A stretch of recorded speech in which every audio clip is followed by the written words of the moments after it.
Siguraduhin mo lang na walang makakalam sa ginagawa natin. Alalahanin mo, walang mawawala sa akin dahil lalaki ako. At meron akong alas na hawak laban sa'yo. Parang awa niyo na, sir. Pabayaan niyo na po ako. Hindi na po kaya ng konsensya ko. Subukan mo makipagkalas ulit sa akin. Ipagkakalat ko mga hubad mong mga litrato. Tignan ko lang kung hindi pagpestahan yon. Sir, wag po. Nangako kayo na atin lang yon. Kung gusto mong manatiling lihim lang natin ang bagay na yon, maging masunurin ka lang sa akin.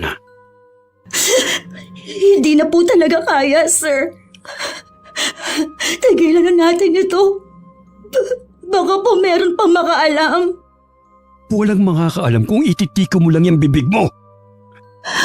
Nagtataka na po kasi ang inay kung bakit lagi wala sa oras ang pag-uwi ko. Yan lang ba ang pinoproblema mo? Ang dami mo naman pwedeng idahilan eh. Saka po, natatakot na rin ako. Mali po ang ginagawa natin. Malaking kasalanan po ito. Ngayon mo pa yan naisip? Samantalang ilang buwan na nating ginagawa to. Kaya lang naman po ako pumayag dahil sa pananakot niyo. Hindi ko alam kung bobo ka o sadyang inosente ka lang eh. Bakit kasi kailangan mo ipasa sa akin ang mga hubad mong litrato? Kasi hiningi niyo po. Sabi niyo pa, buburahin niyo din agad. Eh tanga ka pala eh. Naniwala ka naman? Ang mabuti pa, ayusin mo na yung sarili mo. Aalis na tayo. Naunang lumabas si Sir Solomon. Pinalipas ko muna ang ilang minuto bago ako lumabas sa abandonadong silid na yon. Halos nasa pinakalikod na yun ng university na pinapasukan ko. Kaya walang estudyanteng nagagawi doon. Marami ring usap-usapan na meron daw nagpapakita doon na multo ng isang estudyante. Kaya talagang iniiwasan nilang mapagawi doon. Kung naiba lang siguro ang sitwasyon, baka matakot din ako. Pero ng mga oras na yun, wala akong ibang nararamdaman kundi ang panliliit sa sarili ko. Pakiwari ko wala akong pinagkaiba sa mga babaeng bayaran. Diring-diri na ako sa sarili ko na kahit maligo ako. Pakiramdam ko hindi pa rin naaalis ang duming kumapit sa akin. Nang makauwi ako sa bahay wala pa ang inay. Isa siyang mananahi at malapit lang sa amin ang kanyang pinapasukan. Nahiga muna ako sandali. Pakiramdam ko pagod na pagod ako. Sa pagkakalapat ng likod ko sa malambot na higaan, hindi ko akalain na makakatulog pala ako. Napabalikwas bigla ako ng bangon. Pagtingin ko sa labas ng bintana, kalat na ang dilim. Naulinigan ko rin na may tao sa kusina namin. Sigurado na ang inay na yun. Dali-dali naman ako nagtungo doon at nagmano. Ako na po ang magtutuloy niyan, Nay. Pasensya na po. Nakatulog ako pagdating ko. Ayos lang anak.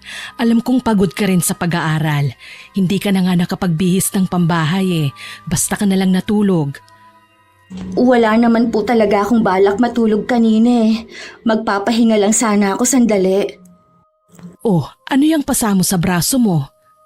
Ha? Ito po, baka po nabangga lang kung saan. Hindi po talaga may iwasan ng ganito. Yan lang ba ang pasamo? Opo, Nay. Ito lang naman. Magbibihis na po muna ako ng pambahay. Bilisan mo na, kakain na rin tayo. Bumili na lang kasi ako ng ulam sa kanto para hindi na tayo magluto. Opo, Nay. Sandali lang po ako. Pagod na pagod ako. Sa pagkakalapat ng likod ko sa malambot na higaan, hindi ko akalain na makakatulog pala ako. Madalas akong magkaroon ng pasa tuwing magkikita kami ni Sir Solomon. Masyado niya kasi akong pinanggigigilan. Minsan kapag nagpupumiglas ako, sinasaktan niya ako. Mabuti na lang ngayon lang napansin ng inay ang pasa ko. Sa hapunan maraming kinikwento ang inay tungkol sa trabaho niya. Puro tango lang ang sinasagot ko sa kanya. Nung makatapos kaming kumain, ako na nagpresentang magligpit ng pinagkainan namin. Nung gabi hindi ako makatulog. Biling baligtad ako sa higaan. Iniisip ko kasi kung paano ako makakawala kay Sir Solomon. Sinadya ko ring patayin ang cellphone ko para hindi ko mabasa ang chat niya. Minsan din kasi, kapag hindi ako sumasagot, tinatawagan niya ako. Ayoko kasing makahalata ang inay. Lalo't nangako ko sa kanya na magtatapos ako ng pag-aaral. Natatakot din ako sa magiging reaksyon niya kung sakali. Kinabukasan sa university na pinapasukan ko, nakasalubong ko si Sir. Halatang hindi maganda ang mood niya. Bakit nakapatay ang cellphone mo? Nakalimutan ko po na i-charge. Maaga rin po kasi akong nakatulog kagabi. Mamaya sa dating lugar. Magkita tayo. Sir, pwede po bang pass muna? Birthday po kasi ng nanay ko ngayon. Gusto ko po kasing makasama siya sa mahalagang araw niya. Pwede naman Pero walang sisiyan oras na kumalat ang mga hubad mong litrato. Huwag po sir, maawa na po kayo. Kaya nga sumunod ka kung ayaw mong pagpiyesa ng itinatago mong sikreto. Opo sir. Ayusin mo nga yung itsura mo. Baka kung anong isipin ng mga nakakakita sa'yo. Lagi na lang parang Biyernes Santo yung pagbumukha mo. Papasok na po ako sa klase namin. Sige, mamaya na lang. Nang matapos na ang huling klase namin, agad ako nagtungo sa tagpuan namin ni Sir sa pinakalikod ng university. Muli wala ko nagawa sa masamang balak sa akin ni Sir. Naging sunod-sunuran na lang ako dahil sa takot sa kanya. Madilim na nang makauwi ako sa amin. Nadatnan ko ang inay na naghihintay sa akin. Nang sulyapan ko ang mesa, meron dun mga nakahandang pagkain. Hindi ko na napigilan pang mapaiyak. At sinugod siya ng yakap na labis nitong ipinagtataka. Sorry po, Nay. Ngayon lang ako nakauwi. Alam kong kanina pa po kayo naghihintay. Ayos lang yun anak, naiintindihan ko naman. Huwag ka nang umiyak. Happy birthday po. Heto po ang regalo ko sa inyo. Salamat anak, nag-abala ka pa talaga. Gusto ko lang po kayong pasayahin sa munting regalo ko sa inyo. Sana po magustuhan ninyo. Ang ganda naman ng kwintas na ito. Mukhang mamahalin ito anak ah. Opo, Nay. Basta po para sa inyo. Galing po yan sa ipon ko. Salamat anak ha. Lagi ko itong isusuot. Sasabihin ko sa mga katrabaho ko na galing ito sa'yo. Nay, ang dami niyo naman pong niluto. May bisita po ba kayong darating? Wala anak, para sa atin lang yan. Mamimigay na lang ako sa mga kapitbahay natin. Halika nang kumain. Sige po, Nay. Kanina pa nga po ako nagugutom. Walang kamalay-malay ang inay na ang perang ipinambili ko ng regalo ay galing kay Sir Solomon. Tuwing nagkikita kasi kami, binibigyan niya ako ng pera. Nung una maluwag sa dibdib ko yung tinatanggap. Pero nung gusto ko na makipagkalas sa kanya, hindi ko na gustong tanggapin ang perang yun. Kapag dumarating ang sem break, madalas kami magkita sa labas. Minsan lumuluwas pa kami na Maynila para dun magkita. Alam ko kasing takot din siyang malaman ng asawa niya ang tungkol sa amin. Habang tumatagal, lalong bumibigat ang nararamdaman ko. Napapatulala na nga lang ako sa isang tabi. Minsan dumalaw sa bahay ang pinsan ko na nakatira sa kabilang bayan. Nagkataon na umalis nun ang inay, kaya kami lang ang nasa bahay. Oh, malapit na ang bakasyon nyo ah. Doon ka muna sa bahay. Tagal mo nang hindi nakakadalaw sa amin eh. Gusto ko sana, ate. Kaya lang, hindi ko naman maiwan ng inay. Dati naman naiiwang mag-isa ang nanay mo dito eh. Bahala na, te. Marami din kasi akong ginagawa eh. Sino ba kasi yung kachat mo? At panay pindot mo sa cellphone mo? Ha? Classmate ko lang. Oh, classmate ba talaga yan ha? Oo naman, te. Bakit namumula ka? Mainit eh. Kung boyfriend mo yan, huwag kang mag-alala. Hindi kita isusumbong kay Chang. Wala naman akong boyfriend eh. Nangako ako kay inay na magtatapos muna ako ng pag-aaral. Tama naman ang nanay mo eh. Pero nasa tamang edad ka na rin naman. Basta maging responsable ka lang. Alam mo dapat ang limitasyon mo. Wala akong balak pumasok sa isang relasyon ngayon. O baka hindi na. Ha? Bakit naman? Hindi lang talaga yun ang priority ko ngayon. Gusto ko munang makabawi kay inay sa lahat ng sakripisyo niya para sa akin. Huwag mong sabihin na balak mong magpakamatandang dalaga. Pwede rin. Teka, sabihin mo nga, may problema ka ba? Meron kasi ko napapansin na kakaiba sa iyo eh. Hindi ko lang maipaliwanag. Wala naman. Ikaw talaga, te. Ang dami mo napapansin. Medyo stress lang siguro ako sa pag-aaral, lalo't malapit na akong magtapos. Sa bagay nga. Ganyan din naman ako nung nag-aaral eh. Kumusta na pala ang mga magulang mo at kapatid? Okay naman sila. Ayaw pa rin nila paawat sa pagtatrabaho sa bukid. Lalo lang daw silang manghihina kapag nasa bahay na lang sila. Ganyan din ang laging sabi ni inay. Sabi ko kasi sa kanya, kapag nakapagtapos na ako at may trabaho na, pwede na ako siyang tumigil sa pagtatrabaho. Ayaw niya at mas gusto daw niyang may sariling kita. Bata pa naman ang tiyang, hayaan mo muna siya. Mahirap naman kasi kung titigil siya sa pagtatrabaho. Maiinip lang siya dito sa bahay. Buti kung uuwi na kayo sa atin. Pwede siyang sumama kina itay at inay sa bukid. Ay, may iba nga pala ako. Ilang araw ka ditong titigil sa amin? Ah, 1 linggo lang. Bakit ayaw mo? Gustong gusto ko nga eh. Kung pwede nga lang, nandito ka muna sa amin eh. Kakaendo lang kasi ng trabaho ko eh. Gusto ko rin makapagpahinga. Hindi kasi ako makapagpahinga sa bahay eh. Dahil ang kukulit ng mga anak ni Kuya Mike. Kahit kasi may sarili silang bahay sa tabi namin, punta pa rin ang punta sa amin ng mga pamangkin ko. Tsaka, ugali na nilang iwan sa akin ang bunso nila. Baka naman manawa na ako sa pag-aalaga sa mga bata. Dito ka na nga lang muna sa amin. Malay mo, baka sa susunod eh. Ako naman na magbakasyon sa inyo. Namimiss ko na rin pumunta sa bukid at maligo sa ilog. Aasahan ko yan ha. Mabuti pa lalabas muna ako para bumili ng merienda natin. At saka, para hindi na rin kita maistorbo kung sino man yung kachat mo.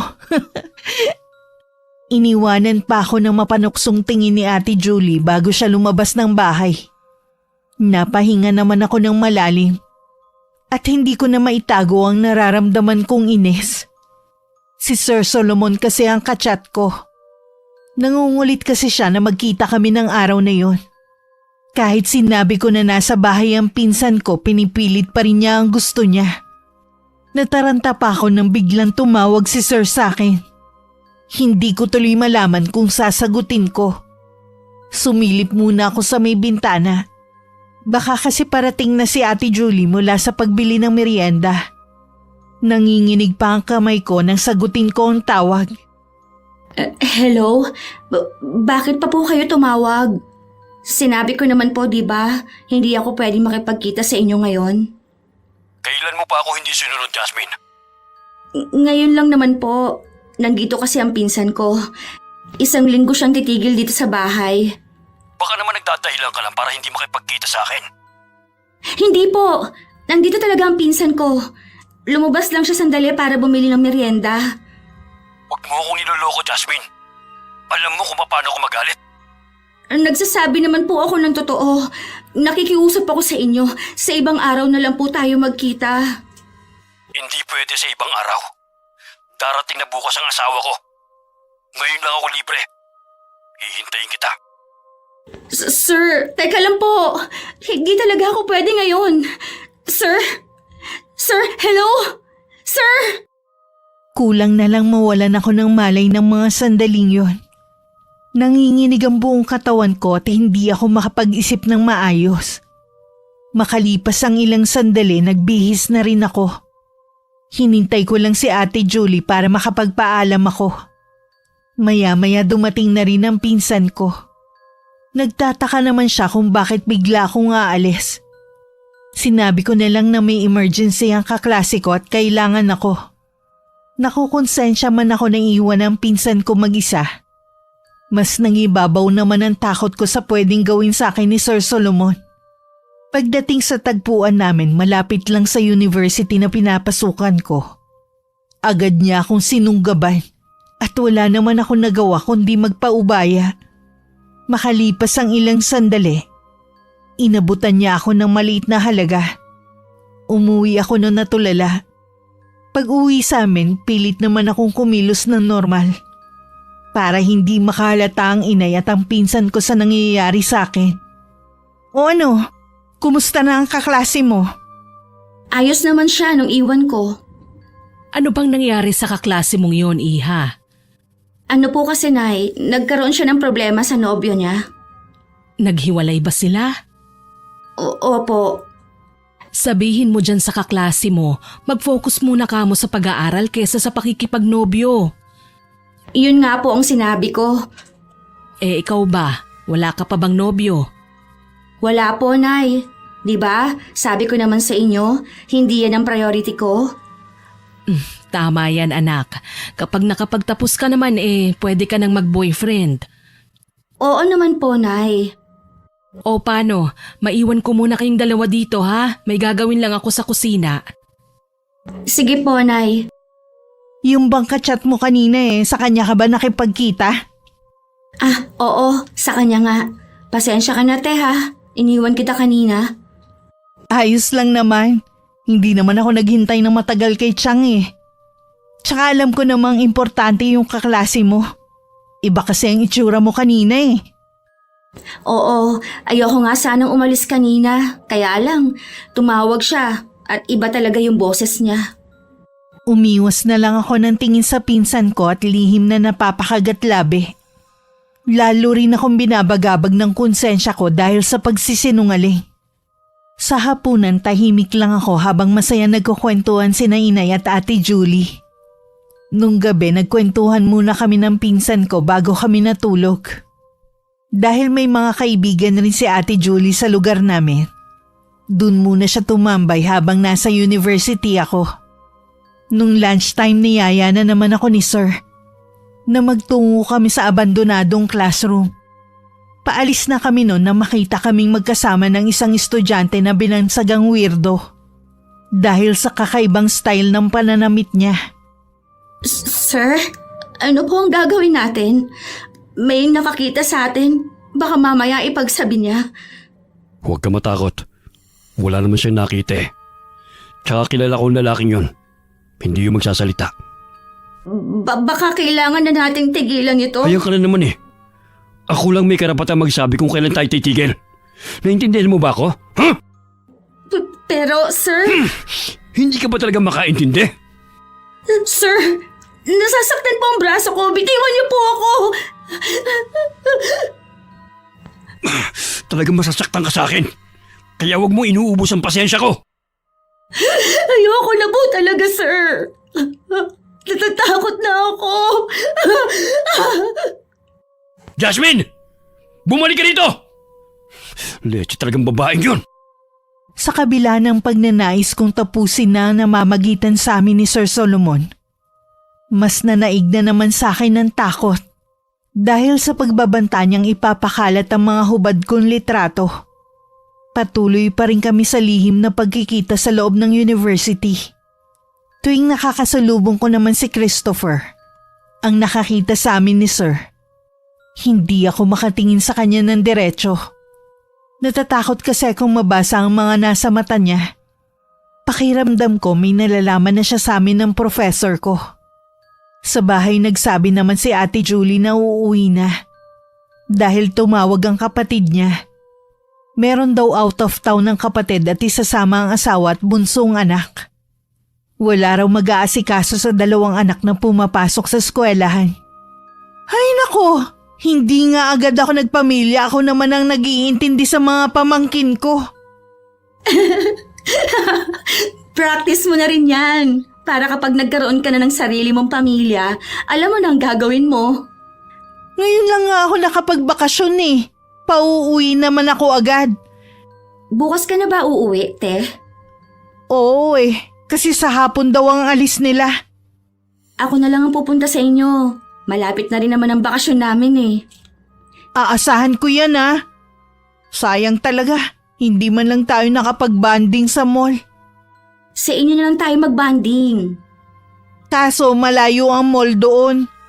Puro bundok at parang lang sa amin. Sa ilog na lang tayo mag-banding. Mas okay kaya dun? O sige, doon na nga lang.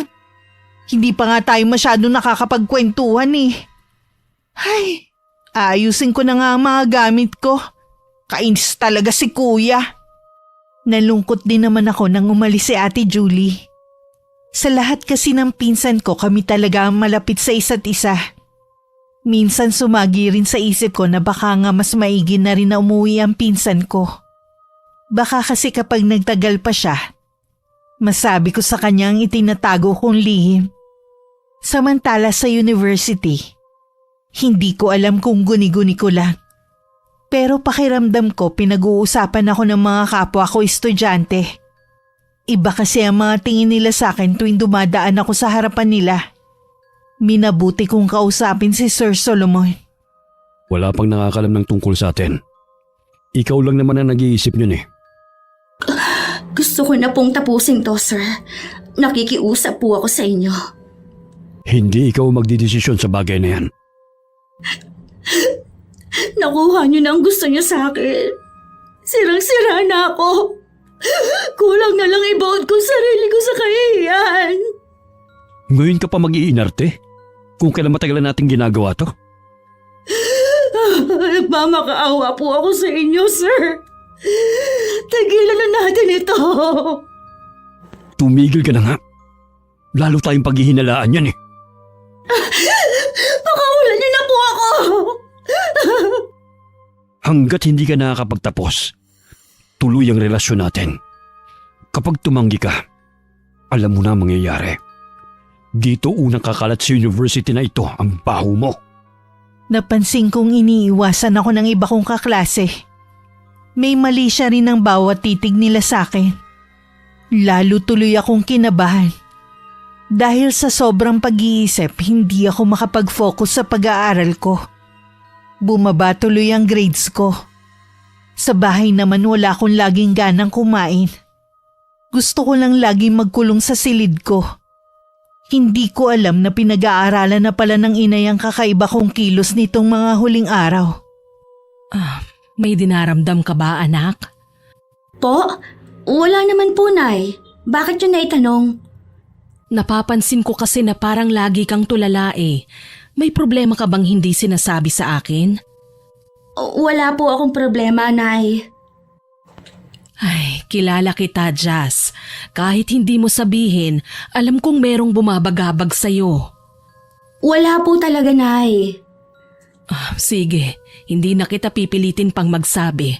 Basta kapag handa ka na, nandito lang ako para makinig. Opo, Nay. Pasensya na po kayo kung pinag-aalala ko kayo. Natural lang na mag-aalala ko sa'yo dahil nanay mo ako. Napayakap na lang ako kay inay ng mahigpit habang impit na umiiyak. Kahit gustong gusto ko na magtapat sa kanya, pinili ko pa ring itikom ang bibig ko. Hindi ko rin kasi maiwasang sisihin din ang sarili ko kung bakit ako napasok sa ganong sitwasyon. Nag-iisip din ako ng paraan kung paano ko makukuha ang mga litrato ko kay Sir Solomon na siyang ginagawa niyang panakot sa akin para mapasunod niya ako. Lingid sa akin tuwing nasa university ako, hinahalungkat ng inay ang mga gamit ko. Gusto niyang makakuha ng impormasyon sa kung ano nangyayari sa akin. Alam kong may malaking problema ang anak ko. Nararamdaman kong hirap na hirap siya. Pero ano ang gagawin ko? Hindi ko naman siya mapilit na magtapat sa akin. Ano nga kaya ang itinatago ni Jasmine? Wala rin akong alam na kahit sa university ay sinusundan ako ng inay. Iba talaga ang kutob ng isang ina kapag nasa alanganing sitwasyon ng anak. Dahil hindi naman siya basta-basta makakapasok, wala ring nakuhang impormasyon ng inay. Nagkita muli kami ni Sir Solomon ng araw na yon. Kahit meron ng chismis na kumakalat tungkol sa pagiging malapit namin sa isa't isa. Dahil din sa pagpupumilit ko na makipagkalas sa kanya, nasaktan niya ako ng araw na yon. Nagkaroon ako ng pasa sa braso ko. Hindi ko rin inaasahan na nasa bahay na nun ang inay. At halatang hinihintay niya ako. Nay? Nandito na po pala kayo? Mano po?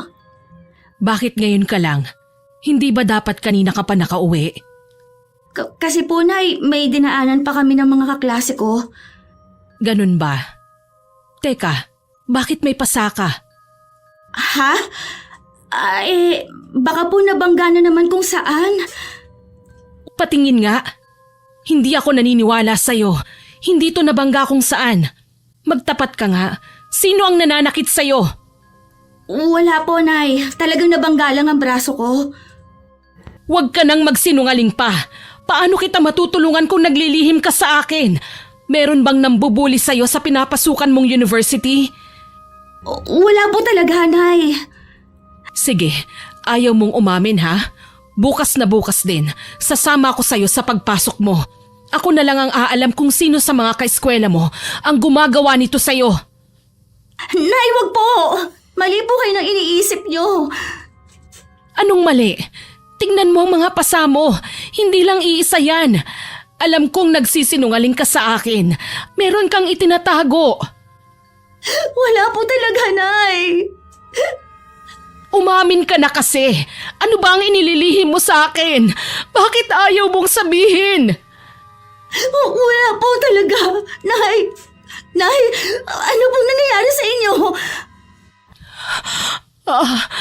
Ang dibdib ko. Maupo po muna kayo. Ikukuha ko lang kayo ng tubig. Ayos lang ako. Mawawala rin ito. Heto po ang tubig. Inumin niyo po muna. Ano pong nararamdaman niyo? Bigla lang nanikip ang dibdib ko. Dadalhin ko na po kayo sa ospital, Nay. Wag na anak. Wala lang ito. Dahil po ba sa akin? Kaya nanikip ang dibdib niyo? Hindi kita sinisisi anak. Gusto ko lang talagang malaman ang totoong nangyayari sa'yo. Patawarin niyo po ako, Nay. Natatakot po kasi ako. Kanino ka natatakot? Magsabi sa inyo. Anak, huwag kang matakot. Kakampi mo ko. Hindi ako papayag na maagrabyado ka ng kahit na sino. Kaya nakikiusap ako sa'yo. Magtapat ka na sa akin. Opo, sasabihin ko na po. Hinaharas po ako ng isa kong professor na lalaki. Ano? Professor mo ang may gawa niyan? Kailan pa? Ilang buwan na po, Nay. Tinatakot niya po kasi ako kaya hindi ako makapagsumbong. Diyos ko anak, matagal na pala itong nangyayari sa inyo. Bakit hindi ko malang napansin ang pagbabago sa'yo? Akala ko kasi stress ka lang sa pag-aaral mo. Patawarin niyo po ako, Nay. Wala kang kasalanan anak. Ang hayop na professor mo ang may kasalanan. Pupunta ako sa eskwelahan niyo bukas. Hindi maaaring basta nalang palampasin ang ginawa niya sa'yo. Kitang-kita kay inay ang matinding galit. Gusto ko sanang tutulan ang binabalak niyang pagpunta sa university. Pero alam ko namang hindi ko na siya mapipigilan. Kinabukasan parang ayokong kumilos. Magkakahalo ang nararamdaman ko ng mga oras na yun. Bahagya pa ako napapitlag na marinig ang pagtawag ni inay sa akin. Aalis na raw kami. Pagdating sa university, nagtatakang tingin ang ibinabato sa amin ng mga kapwa ko estudyante. Nakatungo lang ako habang nakasunod kay inay. Pagdating sa dean's office, sinabi agad ng inay ang sadya niya. Nangako naman ng pamunuan na iimbestigahan ng pangyayari. Nang araw ding yon pinatawag ng pamunuan ng university si Sir Solomon. Pero hindi muna kami pinagharap. Sa hallway nakasalubong ko siya. Hindi maipinta ang mukha niya. Ang kapal ng mukha mo para magsumbong. Alam mo bang pwede ako matanggalan ng lisensya ng dahil sa'yo? Ang inay ang gustong ireklamo ka sa dean dahil sa ginawa mo sa akin. Oras na matanggal ako. Sisiguraduhin kong ilalabas ko rin ang itinatago mong baho. para amanos lang tayo. Huwag po, sir. Maawa kayo. Hindi mo ko madadaan sa pag-iyak mo. Patagal na kasi ako nakikiusap sa inyo na itigil na natin ito eh. Pero kayo ang ayaw. Pagbabayaran mo to, Jasmine. Ipagdasal mo na hindi ito makarating sa pamilya ko. Bakit? Anong gagawin niyo? Hindi mo ba talaga alam ang mangyayari, ha? Pwes, hintayin mo. Lalo akong nakaramdam ng takot sa ipinapahiwatig ni Sir. Naging balisa tuloy ako tuwing papasok. Idagdag pa ang mga usap-usapan sa paligid. Kahit hindi man harap-harapan nilang iparinig sa akin, alam kong may kumakalat na tungkol sa akin. Lagi din nagtatanong ang inay kung may ginawa na bang aksyon ng pamunuan ng university. Makailang ulit din siyang pumunta ron para i-follow up ang reklamo. Katagalan hindi na hinaharap ang inay. Ang bagal naman umaksyon ng university nyo. Ano pa bang ebidensya ang kailangan nila? Bakit patuloy na nakakapagturo ang professor mong yon? Hindi ko nga po alam. Parang ayoko na tuloy pumasok, Nay. Bakit naman? Dahil ba sa nahihiya ka sa nangyari? Opo. Hindi dapat ikaw ang mahiya. Ang professor mo ang may kasalanan. Biktima ka lang. Nay, pinag-uusapan na po ako sa buong university. May kumakalat na rin po kasi akong mga hubad na litrato. Ha? Anong ibig mong sabihin? May palagay po akong si Sir din ang nagpakalat nun. Ang hayop na yon, sinira niya ang buhay mo. Ayoko na pong pumasok, Nay. Wala na po akong ihaharap na mukha sa kanilang lahat. Hindi anak, kailangan mo pa ring pumasok. Huwag kang papatalo sa kanila at sa demonyong professor mo. Irereklamo natin siya sa ginagawa niyang pagpapakalat ng mga litrato mo. Pumunta nga kami sa university para magreklamo uli sa dean. Hinarap naman kami kaya lang sinabihan kami ng pamunuan na wala namang kaming ebidensya. Na ang professor ko nga nasa likod ng pagpapakalat ng litrato ko. Magkagayon man nangako sila na iimbestigahan ng nangyayari. Habang tumatagal parang nawawalan na kami ng pag-asa na mabibigyan pa ng katarungan ang nangyari sa akin. Lalo't nakakapagturo pa rin si Sir Solomon sa university. Isang araw lingid sa aking kaalaman, pinuntahan ng inay ang tinitirhan ng professor ko. Anong kailangan nyo, Ale? Ako ang nanay ni Jasmine. Ano pong ginagawa nyo rito? Huwag kayong manggulo dito sa pamamahay ko. Yan lang ba ang inaalala mo? Ang manggulo ako? Pero hindi mo man lang inisip ang kapakanan ng anak ko. Ang kahihiyan niya. Sinira mo ang buhay at kinabukasan ni Jasmine. Hindi ko po alam ang sinasabi niyo, Mrs. Wala akong alam sa mga ibinibintang ni Jasmine. Kahit ipagtanong niyo po sa buong university, sa tagal ko na nagtuturo, wala ho akong hinaharas na estudyante ko. Sinungaling ka! Ang anak niyo po ang sinungaling. Wala akong ginagawang masama sa kanya. Katunayan nga po niyan tinutulungan ko pa siya. Binibigyan ko siya ng pera dahil sabi niya kulang ang binibigay mong allowance sa kanya. Binibigyan mo ng pera ang anak ko kapalit ng panghaharas mo sa kanya at para hindi siya magsumbong. Sinabi ko naman sa inyo, wala akong ginagawa sa anak niyo. Lahat ng mga nagiging estudyante ko, tinuturing ko silang mga anak. Sisiguraduhin ko na makukulong kang hayop ka. Hindi ka na makakapagturo pa. Huwag niyo po akong tinatakot sa mismo pamamahay ko, Mrs. Wala pa naman po kayong ebidensya sa mga akusasyon niyo Sapat na ang mga sumbong ng anak ko sa akin. Hindi siya magsisinungaling sa akin. Mrs., iba na ho ang mga kabataan ngayon. Minsan, malaking impluwensya ng social media at barkada. Huwag mong babaliktarin ang anak ko. Mabuti ang pagpapalaki ko kay Jasmine. Kailanman, hindi siya naimpluwensyahan ng mga binanggit mo. Kung mabuti po ang pagpapalaki niyo sa kanya, paano pumayag siya na kunan siya ng halos hubad-hubad na mga litrato? Ikaw din ang nagpakalat ng mga litrato ng anak ko. Tinakot mo siya para ipasa niya sa iyo ang mga yon. Puro na lang kayo pagbibintang Ang mabuti pa, Habang kaya ko pa magpasensya, umalis na po kayo. Pagbabayarin kita sa ginawa mo sa anak ko. Hindi ako papayag na hindi ka makulong. Hayop ka! Baboy! Bago umalis ang ina, iniwanan pa niya ng malutong na mura ang professor ko. Makailang ulit pang bumalik sa dean's office ang inay para i-follow up ang reklamo niya. Pero sa kasamaang palad, hindi kami kinatigan. Sa pagtataka naming mag-ina, si Sir Solomon pa ang kinampihan ng pamunuan ng university at maging ng ibang estudyante. May kumakalat pang balita na malapit di umano ko sa mga lalaki. Gusto lang daw naming perahan si Sir Solomon. Nang hindi namin nakuha ang gusto namin, inireklamo na lang namin siya para masira ang pangalan niya. Bakit hindi ka pa nakabihis? Hindi ba maagang pasok mo ngayon? Ayoko na pong pumasok, Nay. Ha? Hindi maaari, Jasmine. 1 taon na lang magtatapos ka na. Huwag niyo na pong dagdagan ng kahihiyan ko, Nay.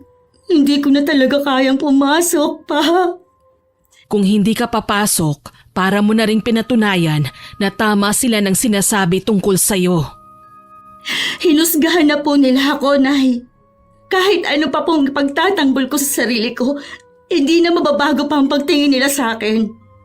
Jasmine, anak ko. Patawarin niyo po ako, Nay. Binigo ko kayo. Hindi anak, hindi mo ko binigo. Sadyang naging malupit lang ang tadhana sa atin. Pero kailangan mong bumangon. Nandito lang ako para sa'yo. Hindi ko po alam, Nay. Basta ang alam ko lang, gusto ko na lumayo sa kanilang lahat. Kaya nakikiusap ako. Huwag niyo na pong ipilit na pumasok ako sa eskwelahan. Walang nagawa ang inay nang hindi na nga ako pumasok. Lagi na lang ako nagmumukmuk sa bahay. Wala rin akong ganang kumain. Lagi lang akong tulala at madalas mainit ang ulo. Isang umaga nagulat ako nang bigla na lang dumating si Ate Julie sa bahay. Tinawagan daw siya ng inay para samahan muna ako. Hindi rin kasi maaaring umabsent sa trabaho si inay. Dahil yun lang naman ang pinagkukunan namin ng panggastos. Nasugod ko ng yakap si Ate Julie. At hindi ko na rin napigilan ng mapahagulgol ng iyak. Hinagod-hagod niya ako sa likod. At hinayaan lang na ilabas ko ang nasa dibdib ko. Ayos na ba ang pakiramdam mo? Ha? Medyo gumaan ang pakiramdam ko kahit papano. Salamat naman, dumalaw ka. Sinabi sa akin ni Chang ang nangyari. Bakit hindi mo sinabi sa akin nung nandito ako? Natatakot kasi ako magsumbong. Basta mula ngayon huwag ka na maglilihim sa amin ni Chang, ha? Oo, Te Julie. Siya nga pala, nagpadala ng gulay sina Itay at Inay. Anihan kasi ng gulay ngayon eh. Aba, mahal din to kapag binili mo sa palengke ah. Salamat, Te. Hanggang kailan ka nga pala dito sa amin? Kararating ko lang, parang gusto mo na agad akong pauwiin ah. Hindi naman sa ganon. Gusto ko nga magtagal ka dito. Para kasi akong mababaliw na kapag walang kausap. Alisin mo na sa isip mo ang bagay na yan. Kilala kita. Matapang ka. Kaya alam ko malalampasan mo rin ang pagsubok na yan sa'yo. Tingin ko parusa to sa akin. May iwasan ko sana ang nangyari sa akin kung ginamit ko lang ang utak ko. Huwag mong pahirapan ang sarili mo sa pag-iisip ng mga makakasakit sa damdamin mo. Totoo naman, ang bobo ko. Naturingan akong nag-aaral pero hindi ko ginamit ang utak ko. Ano ba? Tapos na yun. Nangyari na. Wala na tayong magagawa pa. Tanggapin mo na lang na nagkamali ka. Patawarin mo ang sarili mo sa nagawa mong kasalanan. At kalimutan mo na ang nangyari. Madali lang yan sabihin pero mahirap gawin. Para yung bangungot na habang buhay kong dadalhin. Kung makikita mo sana kung paano ako insultuhin ng mga kaeskwela ko. Parang gusto ko na lang lumubog sa kinatatayuan ko. Kaya ba pinili mo na lang ang huminto sa pag-aaral? Hindi rin ako makakapag-focus eh. Tuwing papasok ako, lahat sila sa akin nakatingin. Ako ang lagi nilang topic. Yung titig sa akin ng mga lalaking estudyante, may halong mali siya. Naiintindihan kita. Hindi ko lang maiwasan na manghinayang. Dahil 1 taon na lang naman gagraduate ka na sana. Sirang-sira na ang buhay ko. May iba nga pala ako.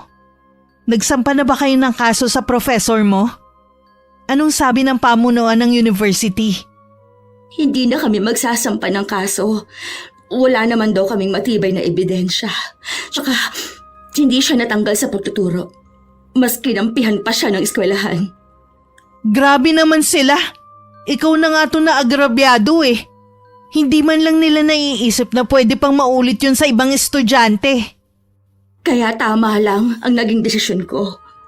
Alam ko, apektado na rin ang inay. Parang gusto ko na nga lang lumayo muna. Hindi ka naman makakalayo dahil wala ka namang ibang mapupuntahan. Kung gusto mo sa amin ka muna. Gusto ko sana yung mag-isa lang ako. Ayoko kasi na may mag-usisa sa nangyari sa akin. Sa bagay nga, siguradong tatanungin ka ni na itay at inay. Kahit ang kuya. Dumito ka muna. Sasamahan kita hanggat kailangan. Sa pagdating ni Ate Julie sa bahay, kahit papaano nakakalimutan ko ang nangyari sa akin. Ngunit pagdating naman ng gabi, laging laman ng panaginip ko si Sir Solomon. Ang nakangising mga kaklase ko at ang malisyosang titig nila sa akin. Dahil sa hindi ko pagkakatulog sa gabi at mahina rin akong kumain, humina ang katawan ko. Sa loob ng ilang linggo halos butot balat na lang ako. Hindi tuloy maiwasan ng inay ang magalit at pangaralan ako. Gusto mo na ba talagang mamatay, ha? Gusto mo bang bigyan ng dahilan para magsaya ang taong yun? Ganun ba? Hindi naman po, Nay. Bakit hindi ka kumakain? Pinababayaan mo na ang sarili mo. Tignan mo nga ang sarili mo sa salamin. Kulang na lang kapag lumabas ka ng bahay. Habulin ka ng aso dahil butot balat ka na lang. Ni ayaw mo man lang maarawan sa umaga. Parang wala nang dugong dumadaloy sa'yo Hayaan niyo lang po kasi ako dito sa loob ng bahay. Kasama ko naman si Ate Julie Anong hayaan? Nanay mo ako. Natural lang na mag-alala ko sa kalagayan mo. Hindi ko matitiis na makita kang nahihirapan. Kaya nga kita pinagsasabihan Hindi po ganun kadali ang pinagdadaanan ko.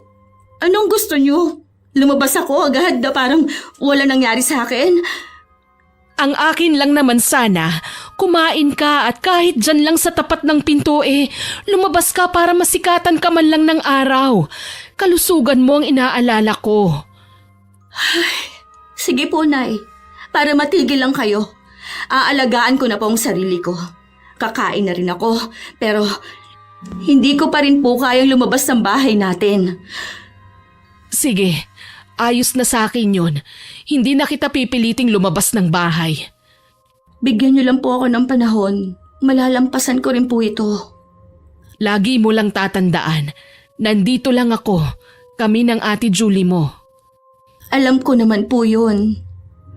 Nag-usap nga kami ni Julie, baka gusto mong dun muna sa kanila. Doon kasi, sariwa ang hangin at malalayo ang mga kapitbahay. Pwede kang makalabas kahit papaano. Sinabi ko na po kay Ate Julie ang dahilan ko. Wala namang masama kung magtatanong sila. Kamag-anak naman natin sila. Normal lang yun. Sige po, Nay. Pag-iisipan ko po. Matutulog lang po muna ako, Nay. O sige, tatawagin na lang kita kapag kakain na. Isa pa tong nararamdaman ko. Lagi akong nahihilo at nakakaramdam ng antok. Pero normal lang siguro dahil sa hindi nga ako makatulog. Habang nakahiga, patuloy pa rin sa pag-ikot ang paningin ko. Masakit din ang puson ko at pakiwari ko babaliktad ang sikmura ko. Nakakaramdam kasi ko ng pangangasim. Ipinikit ko na lang ang mga mata ko. Ilang sandali lang mahimbing na akong natutulog. Hindi ko rin namalayan ang pag-awang ng pinto at pagsilip ni Ate Julie. Nasaan si Jasmine? Ang himbing po ng tulog, Chang. Nakakaawang gisingin. Ay, ganun ba? Mamaya ko na lang siya gigisingin para kumain. Mauna na lang tayo. Mabuti nga po nakatulog siya para makabawi man lang siya. Madalas po kasing gising siya sa gabi. Akala niya siguro tulog na ako. Hindi niya alam, naririnig ko ang pag-iyak niya. Kung pwede ko nga lang akuin na ang lahat ng sakit na nararamdaman ni Jasmine, ginawa ko na. Tingin ko po hindi niya basta makakalimutan ang pinagdaanan niya hanggat nandito siya. Ang mabuti po niyan, Chang, kumbinsihin niyo po siya na sa amin muna tumira. Huwag kang mag-alala, kakausapin ko ulit siya. Siya nga po pala. Meron po sana akong itatanong. Huwag niyo po sanang mamasamain Ano yun, Iha? Nasisiguro niyo po bang panghaharas lang ang ginagawa sa kanya ng professor niya? Diretsahin mo nga ako, Julie. Ano ang ibig mong ipahiwatig? Baka po kasi higit pa sa panghaharas ang ginagawa ng professor na yun sa pinsan ko. Lalo na po't may mga litrato siyang hawak. Baka po kailangan na nating kasuhan ng rape ang taong yun. Di sana merong ikinuwento si Jasmine. Tsaka sa university naman nangyari. Natatakot lang po kasi ako sa pwedeng mangyari kay Jasmine Tama na ang pag-iisip ng hindi maganda. Huwag mo nang dagdagan ng alalahanin ko. Pasensya na po kayo, Chang Kalimutan niyo na lang po ang mga sinabi ko. Ang mabuti pa, kumain na tayo. Hindi na naalis sa isipan ng ina yung mga sinabi ni Ate Julie. Ilang araw ko na tuloy napapansin ang kakaibang tingin na ipinupukol sa akin ng inay. Pinipilit ko namang labanan ng nararamdaman kong kalungkutan. Pakiramdam ko kasi, papunta na sa depresyon ang nangyayari sa akin. Nang mga sumunod na araw, tila bumalik na sa dati ang gana ko sa pagkain. Lagi rin akong gutom at gustong gusto ko ang malamig na tubig. Pagkatapos ko namang mabusog, inaantok ako kaya buong araw akong tulog. Natutuwa naman ako at mukhang maayos na ang pakiramdam mo. Kailangan Ayoko na kasi mag-alala pa ang inay. Ano, napag-isipan mo na ba ang sinabi ng Chang na dun ka muna sa amin? Hindi na siguro kailangan. Sabi mo nga, ayos na ako. Bala ko na rin kasi mag-apply uli ng trabaho Kaya gusto ko rin sanang makasama ka doon. Sige na nga, sa 1 linggo uwi tayo sa inyo. Talaga?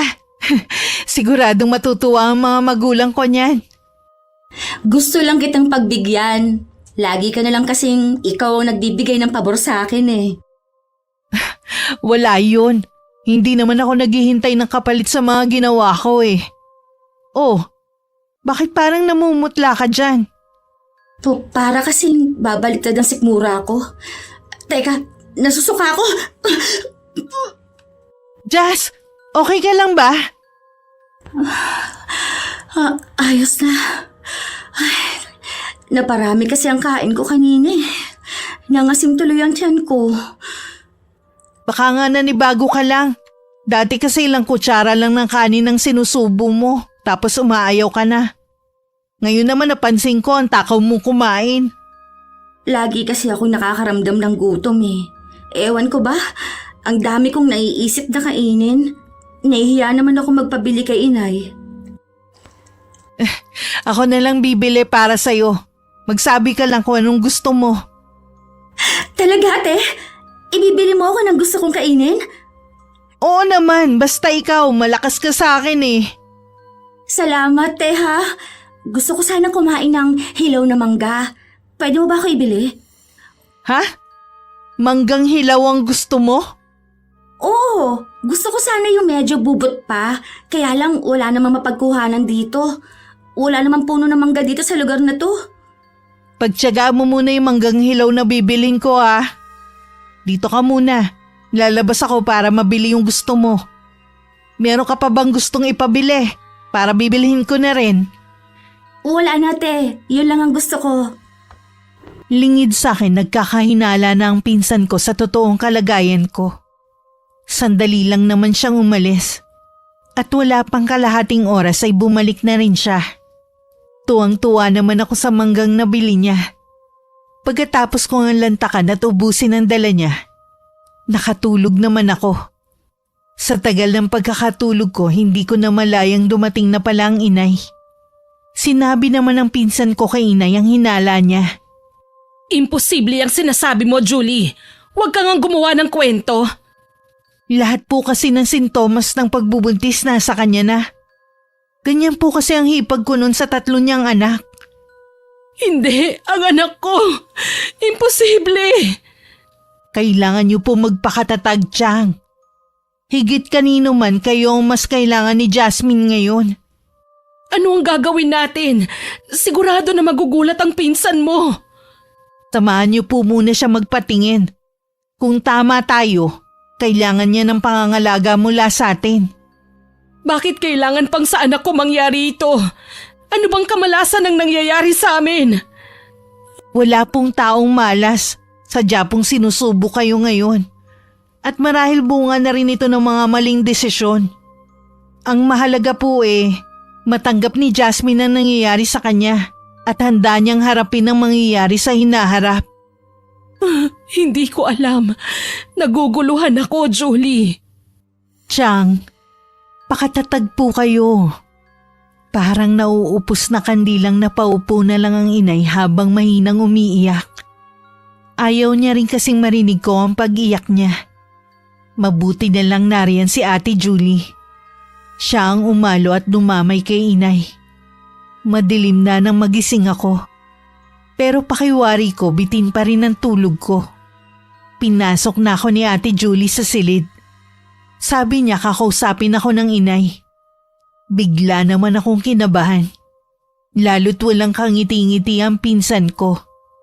Tingin ko pa para siyang naiiyak. Tumayo na ako para sumunod.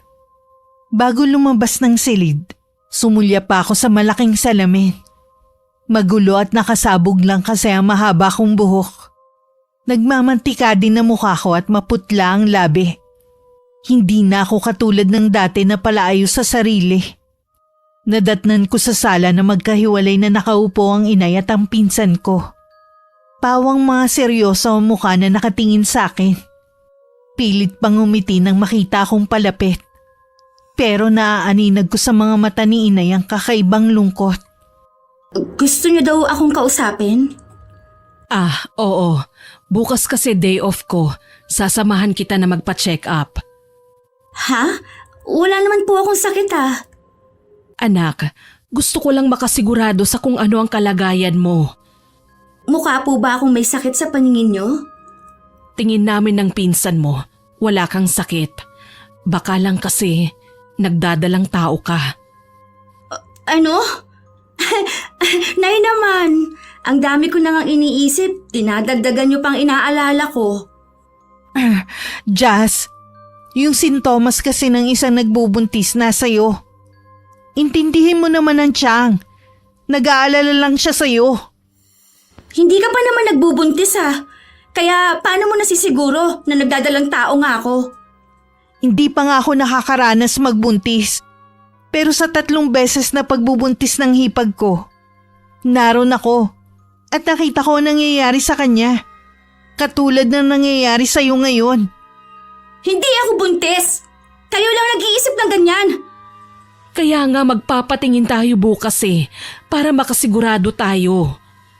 Hindi nga sabi ako buntis! Ako ang nakakaalam dahil katawan ko to! Hindi mo kailangan magalit, anak. Kung ayaw mo, hindi kita pipilitin. Akala ko ba kakampi kita? Bakit parang pinag-iisipan mo ako ng hindi maganda? Nagawa mo pang magsumbong kay nanay? Hindi naman sa ganon. Nag-aalala lang ako sa'yo. Ako ang lagi mong kasama dito sa bahay. Kaya ako ang nakakakita sa pagbabago mo. Ang mabuti pa, umuwi ka na lang sa inyo. Hindi kita kailangan dito. Jasmine, huwag mong pagsalitaan ng ganyan ng Ate Julie mo. Siya na nga itong nagmamalasakit sa'yo, ikaw pa itong galit ngayon. Okay lang po, Chang. Naiintindihan ko naman po si Jazz. Huwag niyo nga akong pagtulungan. Pakiramdam ko tuloy, ang sama-sama ako. Jasmine, bumalik ka rito. Hindi pa tayo tapos mag-usap. Hayaan niyo na lang po muna siya mag-isa, Chang.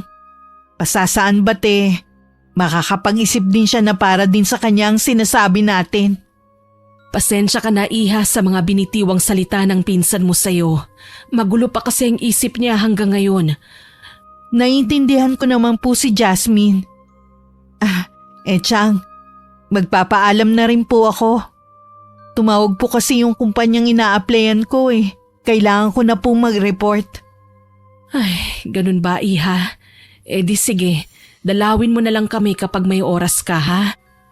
Oo naman po, Chang. Kinabukasan din umalis na rin si Ate Julie. Habang nagpapaalam siya sa akin, wala naman akong imik. Sa ibang direksyon din ako nakatingin. Pinipigil ko rin mapaiyak. Bago siya lumabas, lumapit muna siya sa akin at saka ako niyakap. Nang wala na siya, tsaka ako napahagulgul ng iyak. Pakiramdam ko nag-iisa na lang ako at wala nang kakampi. Lalo ring lumala ang nararamdaman ko. Tuwing umaga lagi ako naduduwal.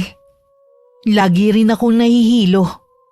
Sa kabila ng paglala ng kalagayan ko, hindi pa rin ako napilit ng inay na magpa-check up sa doktor. Kahit impis pa ang tiyan ko, may pagdududa na rin sa akin na meron ngang pumipintig sa sinapupunan ko. Nung hapong umuwi ang inay, inabot niya sa akin ang dala niya. Nung una hindi ko pa alam kung para saan yun. Para saan po ito? Para sa'yo. Bukas ng madaling araw, pinakamaganda raw gamitin yan. Kapag nagising ka at nakaramdam ka ng naiihi, gamitin mo yan. Ayaw mo naman na magpatingin tayo sa doktor, kaya yan na lang ang naiisip ko. Alam ko na po kung para saan ito. Malaki pa rin po ba ang paniniwala niyo na baka nagdadalang tao ako?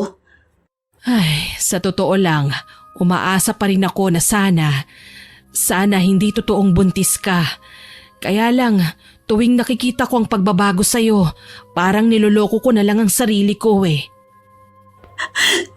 Ayoko, Nay. Hindi maaari na buntis ako. Hindi ko matatanggap ang batang ito. Huwag kang magsalita ng ganyan, Iha. Walang kasalanan ng batang yan kung talagang ang buntis ka. Lalo kung pag-uusapan ng mga tao, Nay. Pagpipiyasahan nila ako.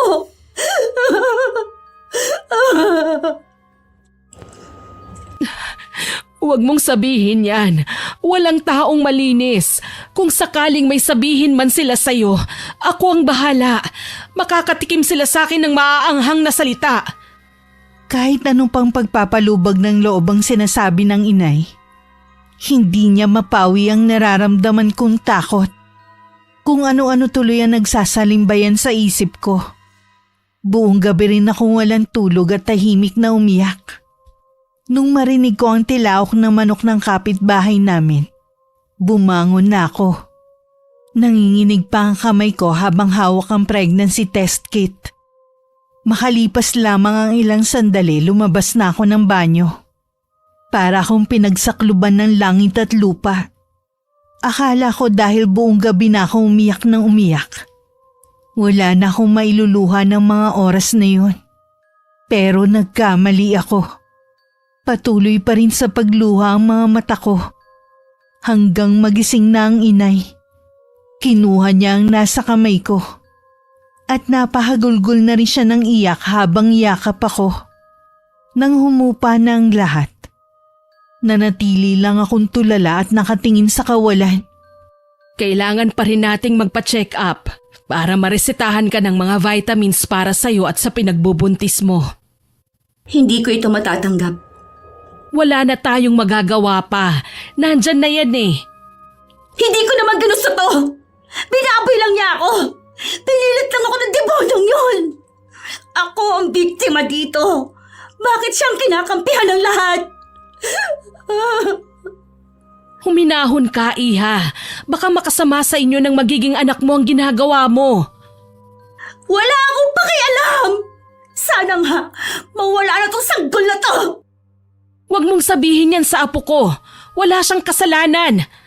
Kung tutuusin, may kasalanan ka rin. Kung nagsumbong ka kaagad, hindi ka na sana aabot sa ganyang sitwasyon.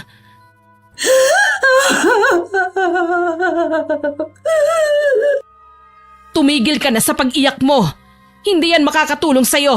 Sa ayaw at sa gusto mo, pupunta tayo sa doktor. Mukha lang galit ang inay ng mga oras na yun. Pero masigit siyang nasasaktan sa nangyayari sa akin. Nang pumasok siya sa silid, doon na nag-iiyak ang inay habang tutup ang sariling dibdib. Tinawagan din niya ang pinsan ko.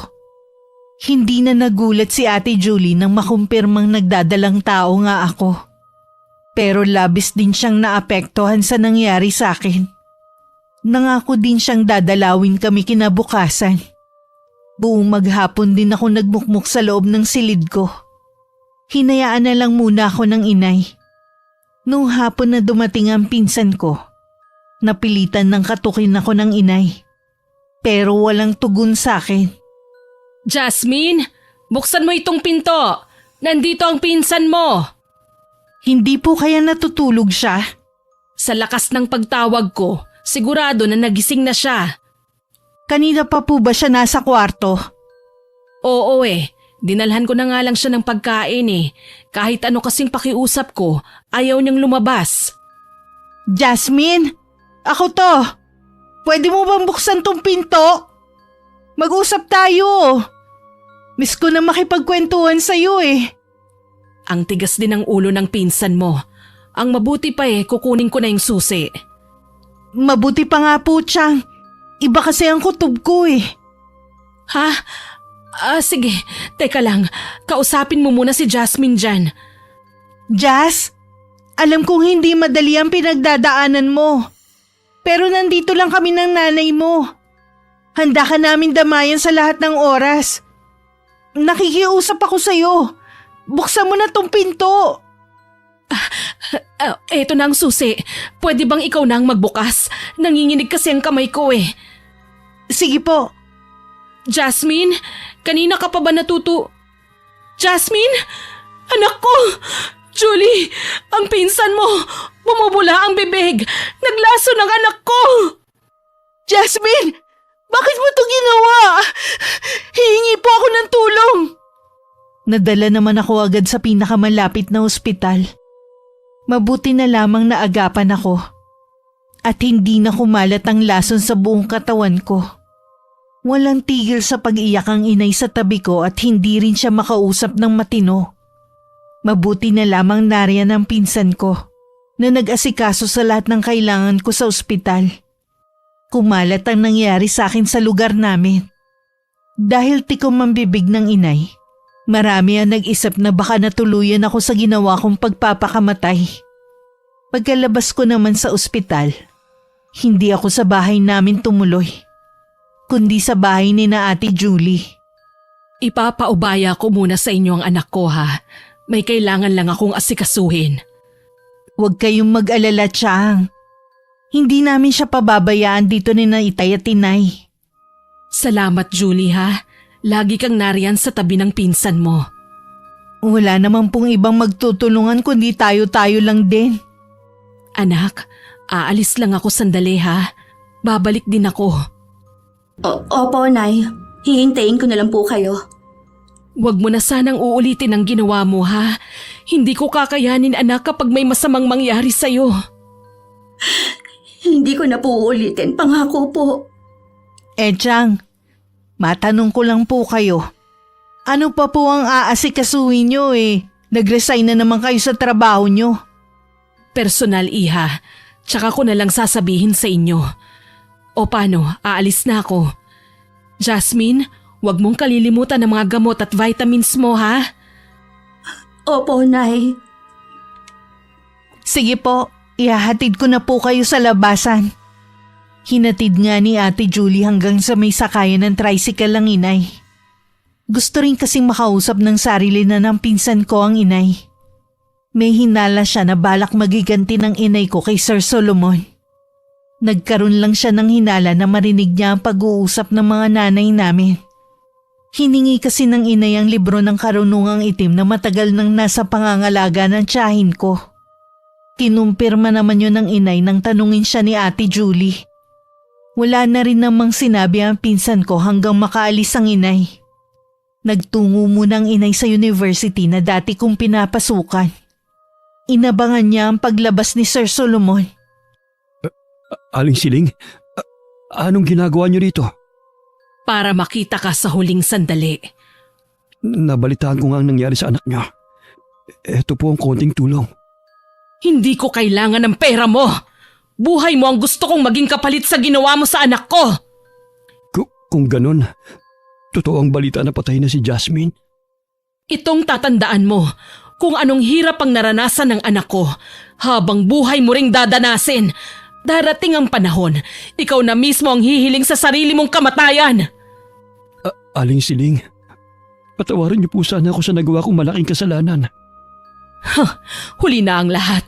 Magsisi ka man ngayon, hindi mo na maibabalik ang sinira mong buhay. Sana lang wala ka nang maging biktima.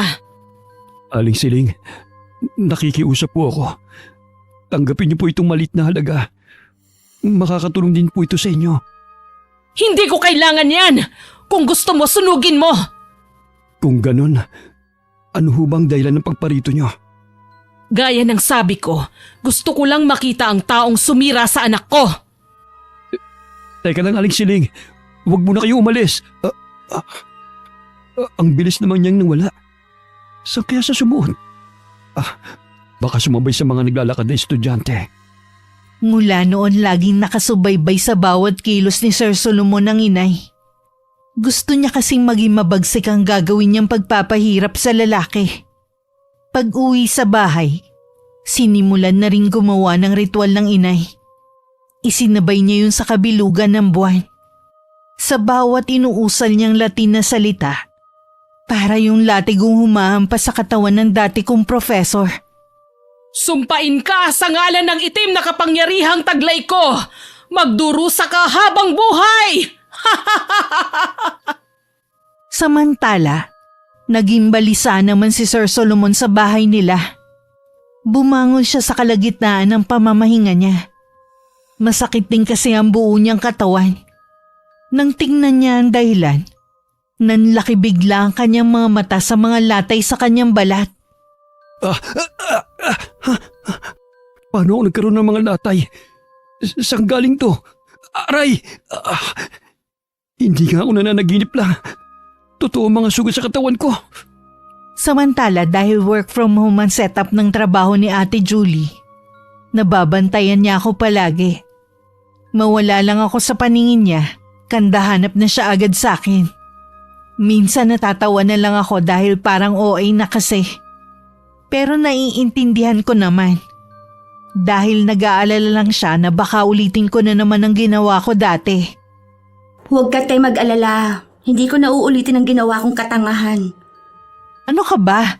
Hindi naman yun katangahan.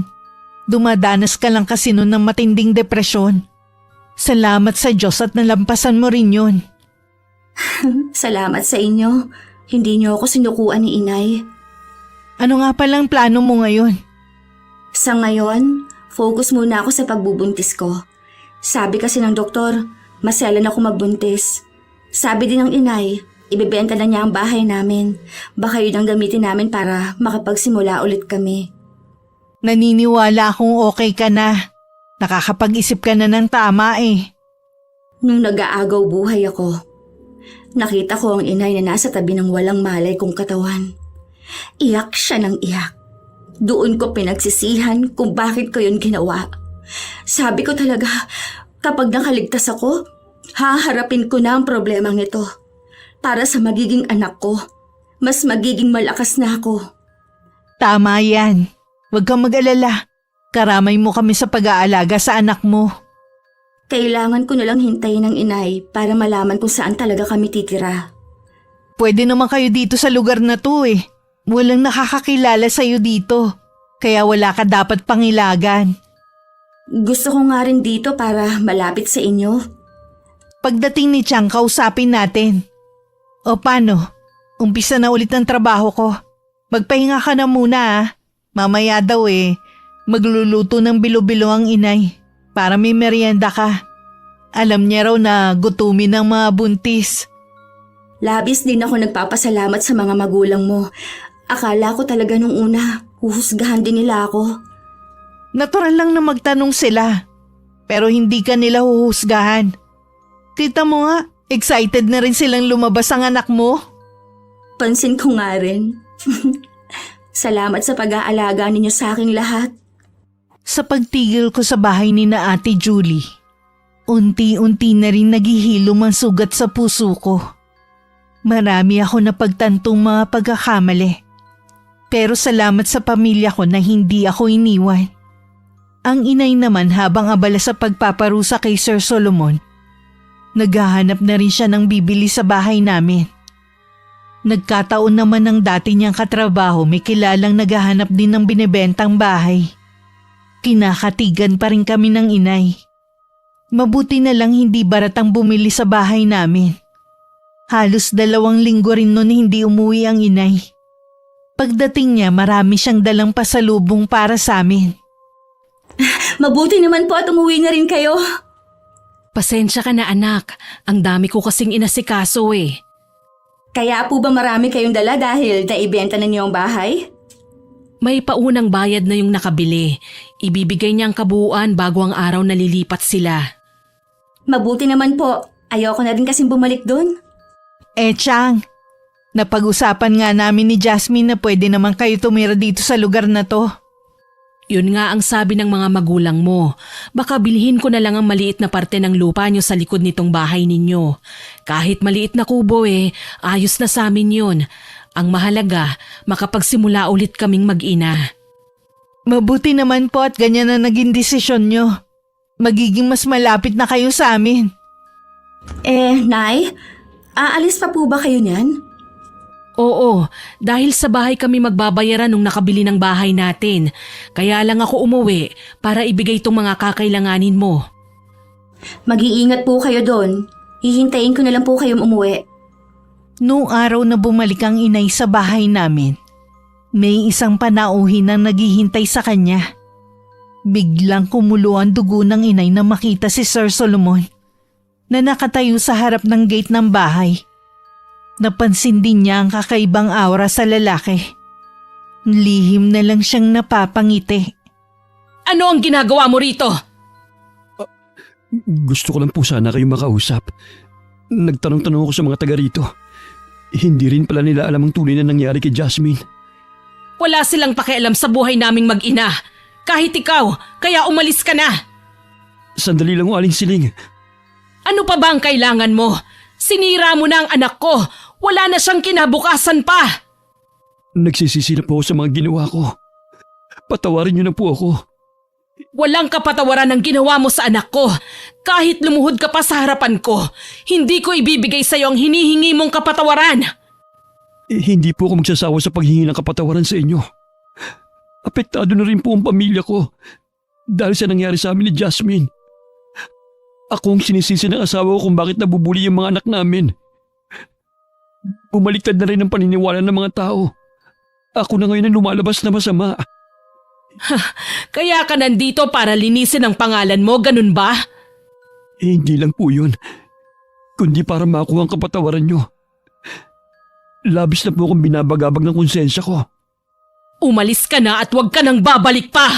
Sana habang buhay kang usigin sa mga nagawa mong kasalanan sa anak ko. Ilang beses pa nung bumalik si Sir Solomon sa bahay namin. Pero hindi na siya hinaharap ng inay. Minsan kasama pa ang asawa ng professor na pumunta. Kitang-kita rin ang pagbagsak ng katawan ng lalaki. Kahit sino makakakita, iisipin na may sakit siya. Umabot din sa kaalaman ng inay na hindi na pumapasok ang dati kong professor sa university. Ayon sa naririnig niya, nagkaroon ng malalang sakit sa balat ng lalaki. Malansa daw yun at walang makatagal sa mabahong amoy na nagmumula sa sugat nito. May ilan pang estudyante ang nagsabi na may mga uod na lumalabas mula sa sugat. Kasing laki daw yun ng butil ng bigas. May kumalat tuloy na baka binabarang siya. dahil sa mga nagawang kasalanan noon.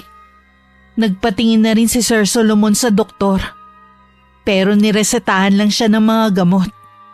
Nauubos na rin ang ipon nila mag-asawa, pero hindi pa rin gumagaling ang mga sugat niya. Kaya naisipan nila magpatingin sa isang albularyo.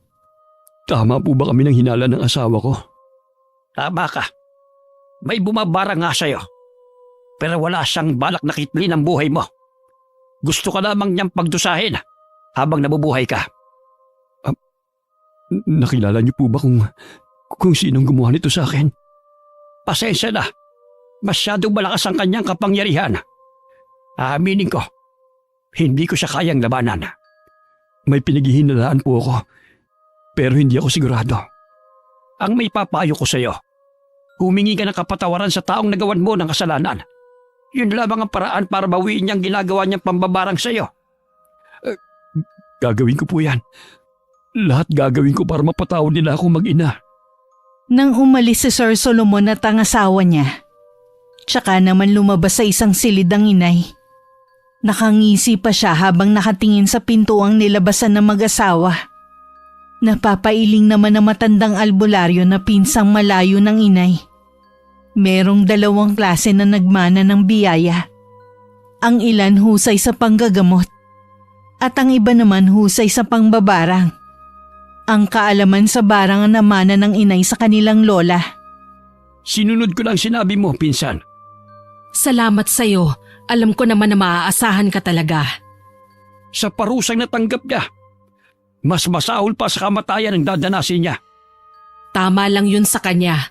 Kung pinatay ko siya, matatakasan lang niya ang kasalanan na ginawa niya. Habang ang anak ko, naghihirap ang kalooban ng dahil sa kanya. Sa tingin ko rin, sa sinabi ko sa kanya, hindi na siya babalik pa rito. Kung sakali man, ikaw na ang bahala. Nang bumalik si Sir Solomon sa bahay namin, nadatnan niyang iba na ang nakatira doon. Nang magtanong siya kung saan lumipat ang inay, hindi naman masabi ng bagong may-ari. Nanlulumong umuwi na lang sa kanila ang dati kong professor. Tiningnan niya ang sarili sa salamin. Kahit siya nandidiri sa sarili dahil sa mga sugat sa buong katawan. Walang kasing hapdi din ang nararamdaman niya. Dahil sa paggalaw ng mga maliliit na uod na kumakain sa balat niya. Kung parusan niyo man to sa akin, patawarin niyo na ako. Hindi ko na kaya. Nawala na sa akin ang trabaho ko. Sana naman, huwag ang kalusugan ko. Kahit ang sariling asawa at mga anak ay pinandidirihan na rin si Sir Solomon. Wala na rin nagpupunta sa kanilang bahay para dalawin siya. Dahil sa kamiserablehang nangyayari sa kanyang buhay, pinili na lang niya magkulong sa bahay nila. Samantala, matuli na lumipas ang 1 taon. Nakapanganak na ako. 1 buwan pa lang noon ang anak ko, pinabinyagan na namin siya. Sa kabila ng mapait na naranasan ko, nakabangon muli ako. Bumalik na rin ako sa pag-aaral. Ang inay muna ang pansamantalang nag-aalaga sa anak ko. Gusto ko kasing makapagtapos ng pag-aaral. Para sa anak ko. At para makabawi sa aking ina. Na malaki ang sakripisyo sa akin. Wakas. Siguraduhin mo lang na walang makakalam sa ginagawa natin.